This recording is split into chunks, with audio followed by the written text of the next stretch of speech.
ನಮಸ್ಕಾರ ಸ್ನೇಹಿತರೆ. ಐರ್ಲೆಂಡ್ ವಿರುದ್ಧದ ಭಾರತದ ಭರ್ಜರಿ ಗೆಲುವಿನ ಬಳಿಕ ಬದಲಾಯಿತು ಟಿ20 ವಿಶ್ವಕಪ್ನ ಸಂಪೂರ್ಣ ಪಾಯಿಂಟ್ಸ್ ಟೇಬಲ್. ಅಂಕಪಟ್ಟಿಯಲ್ಲಿ ಭಾರತ ತಂಡಕ್ಕೆ ಆಯಿತು ದೊಡ್ಡ ಲಾಭ. ಹಾಗಾದ್ರೆ ಸುದ್ದಿಯ ಸಂಪೂರ್ಣ ಮಾಹಿತಿ ಏನು? ಅಷ್ಟಕ್ಕೂ ಐರ್ಲೆಂಡ್ ವಿರುದ್ಧ ಟೀಂ ಇಂಡಿಯಾ ಗೆದ್ದ ಬಳಿಕ ಬಿಡುಗಡೆಯಾಗಿರುವ ಟಿ20 ವಿಶ್ವಕಪ್ನ ಹೊಸ ಪಾಯಿಂಟ್ಸ್ ಟೇಬಲ್ ಪಟ್ಟಿ ಯಾವ ರೀತಿಯಾಗಿದೆ ಮತ್ತು ಯಾವ ತಂಡ ಯಾವ ಸ್ಥಾನದಲ್ಲಿವೆ, ಹೀಗೆ ಇದರೆಲ್ಲದರ ಬಗ್ಗೆ ಇವತ್ತಿನ ಈ ಒಂದು ವಿಡಿಯೋದಲ್ಲಿ ತಿಳಿಸ್ಕೊಡ್ತಾ ಹೋಗ್ತೀನಿ. ಹೀಗಾಗಿ ದಯವಿಟ್ಟು ಈ ವಿಡಿಯೋವನ್ನ ಕೊನೆವರೆಗೂ ನೋಡಿ ಸ್ನೇಹಿತರೆ. ಆದರೆ ಅದಕ್ಕಿಂತಲೂ ಮುನ್ನ ನೀವು ಕೂಡ ಟೀಂ ಇಂಡಿಯಾದ ಅಭಿಮಾನಿಗಳಾಗಿ ಈ ವಿಡಿಯೋವನ್ನ ನೋಡುತ್ತಿದ್ದರೆ ತಪ್ಪದೆ ಈ ಕೂಡಲೇ ಈ ವಿಡಿಯೋಗೊಂದು ಲೈಕ್ ಮಾಡಿ.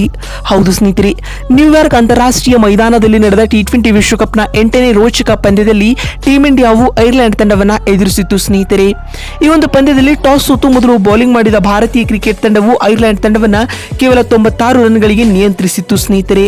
ಅತ್ತ ಐರಿಷ್ ತಂಡದ ಪರ ಬ್ಯಾಟಿಂಗ್ ನಲ್ಲಿ ಗರೇತ್ ಡೆಲ್ಯಾನಿ ರವರು 26 ರನ್ ಬಾರಿಸಿದ್ದು ಹೈಯೆಸ್ಟ್ ಸ್ಕೋರ್ ಎನಿಸಿಕೊಂಡಿತು. ಕೊನೆಯಲ್ಲಿ ಬಂದ ಜೋಶ್ವಾ ಲಿಟಲ್ 14 ರನ್ಗಳ ಕಾಣಿಕೆ ನೀಡಿದರು. ಗೆಲ್ಲಲು 97 ರನ್ಗಳ ಸುಲಭ ಗುರಿಯನ್ನ ಪಡೆದುಕೊಂಡ ಟೀಂ ಇಂಡಿಯಾವು ಟಾರ್ಗೆಟ್ ಅನ್ನ ಕೇವಲ 12.2 ಓವರ್ಗಳಲ್ಲಿ 2 ವಿಕೆಟ್ ಕಳೆದುಕೊಂಡು ಚೇಸ್ ಮಾಡಿತು ಸ್ನೇಹಿತರೆ. ಇದರೊಂದಿಗೆ 8 ವಿಕೆಟ್ಗಳ ಭರ್ಜರಿ ಗೆಲುವು ದಾಖಲಿಸಿತು.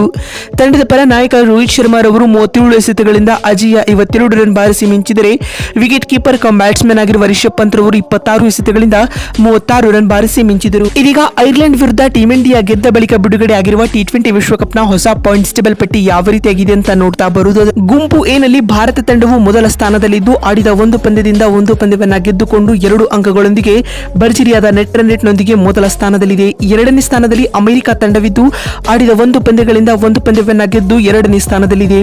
3ನೇ ಮತ್ತು 4ನೇ ಸ್ಥಾನದಲ್ಲಿ ಪಾಕಿಸ್ತಾನ ಮತ್ತು ಕೆನಡಾ ತಂಡಗಳಿದ್ದು 5ನೇ ಮತ್ತು ಕೊನೆಯ ಸ್ಥಾನದಲ್ಲಿ ಐರ್ಲೆಂಡ್ ತಂಡವಿದ್ದು ಆಡಿದ ಒಂದು ಪಂದ್ಯದಲ್ಲಿ ಒಂದನ್ನ ಸೋಲುವ ಮೂಲಕ ಮೈನಸ್ ನೆಟ್ ರನ್ ರೇಟ್ ನೊಂದಿಗೆ 5ನೇ ಸ್ಥಾನದಲ್ಲಿ. ಇನ್ನು ಗುಂಪು ಬಿ ತಂಡದ ಬಗ್ಗೆ ಮಾತನಾಡ್ತಾ ಬರುವುದಾದರೆ ಮೊದಲ ಸ್ಥಾನದಲ್ಲಿ ನಮೀಬಿಯಾ ತಂಡವಿದ್ದು ಆಡಿದ ಒಂದು ಪಂದ್ಯದಿಂದ ಒಂದು ಪಂದ್ಯವನ್ನ ಗೆದ್ದು 2 ಅಂಕಗಳೊಂದಿಗೆ ಮೊದಲ ಸ್ಥಾನದಲ್ಲಿದೆ.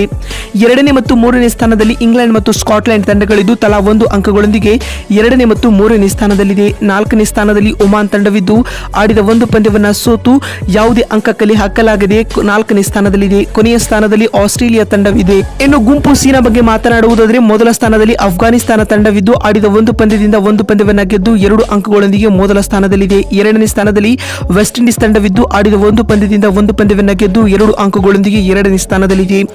3ನೇ ಮತ್ತು 4ನೇ ಸ್ಥಾನದಲ್ಲಿ ಪಪುವಾ ನ್ಯೂಗಿನಿ ಮತ್ತು ಉಗಾಂಡ ತಂಡಗಳಿದ್ದು ತಲಾ ಒಂದು ಪಂದ್ಯವನ್ನ ಸೋಲುವ ಮೂಲಕ 3 ಮತ್ತು 4ನೇ ಸ್ಥಾನದಲ್ಲಿದ್ದರೆ ನ್ಯೂಜಿಲೆಂಡ್ ತಂಡವು 5ನೇ ಸ್ಥಾನದಲ್ಲಿದೆ. ಇನ್ನು ಗುಂಪು ಡಿ ಬಗ್ಗೆ ಮಾತನಾಡುವುದಾದರೆ ಸೌತ್ ಆಫ್ರಿಕಾ ತಂಡವು ಮೊದಲ ಸ್ಥಾನದಲ್ಲಿದ್ದರೆ ನೆದರ್ಲೆಂಡ್ ತಂಡವು 2ನೇ ಸ್ಥಾನದಲ್ಲಿದೆ. 3ನೇ ಸ್ಥಾನದಲ್ಲಿ ನೇಪಾಳ ಹಾಗೂ 4ನೇ ಸ್ಥಾನದಲ್ಲಿ ಶ್ರೀಲಂಕಾ ತಂಡವಿದ್ದು 5ನೇ ಹಾಗೂ ಕೊನೆಯ ಸ್ಥಾನದಲ್ಲಿ ಬಾಂಗ್ಲಾ ತಂಡವಿದೆ. ಇನ್ನು ಗುಂಪು ಡಿ ನಲ್ಲಿ ಸೌತ್ ಆಫ್ರಿಕಾ ಮತ್ತು ನೆದರ್ಲ್ಯಾಂಡ್ ತಂಡಗಳು ತಲಾ 2 ಅಂಕಗಳನ್ನ ಪಡೆದುಕೊಂಡು ನೋಡಿದ್ರಲ್ಲ ಸ್ನೇಹಿತರೆ, ಐರ್ಲೆಂಡ್ ವಿರುದ್ಧ ಟೀಂ ಇಂಡಿಯಾ ಗೆದ್ದ ಬಳಿಕ ಬಿಡುಗಡೆ ಆಗಿರುವ ಟಿ20 ವಿಶ್ವಕಪ್ನ ಹೊಸ ಅಂಕಪಟ್ಟಿ ಯಾವ ರೀತಿಯಾಗಿದೆ ಅಂತ ತಿಳಿಸಿಕೊಡುವ ನಮ್ಮ ಈ ಪ್ರಯತ್ನ ನಿಮಗೆ ಇಷ್ಟವಾಗಿದ್ದಲ್ಲಿ ತಪ್ಪದೆ ಈ ಕೂಡಲೇ ಈ ವಿಡಿಯೋಗೊಂದು ಲೈಕ್ ಮಾಡಿ. ಅದೇ ರೀತಿ ಸ್ನೇಹಿತರೆ, ನಿಮ್ಮ ಪ್ರಕಾರ ಯಾವ 8 ತಂಡಗಳು ಸೂಪರ್ 8ರ ಹಂತಕ್ಕೆ ತೇರ್ಗಡೆ ಆಗಲಿವೆ ಎನ್ನುವುದನ್ನ ಕಾಮೆಂಟ್ ಮಾಡುವ ಮೂಲಕ ತಪ್ಪದೆ ತಿಳಿಸಿ. ವಿಡಿಯೋವನ್ನ ಇಲ್ಲಿವರೆಗೂ ನೋಡಿದ್ದಕ್ಕಾಗಿ ಧನ್ಯವಾದಗಳು.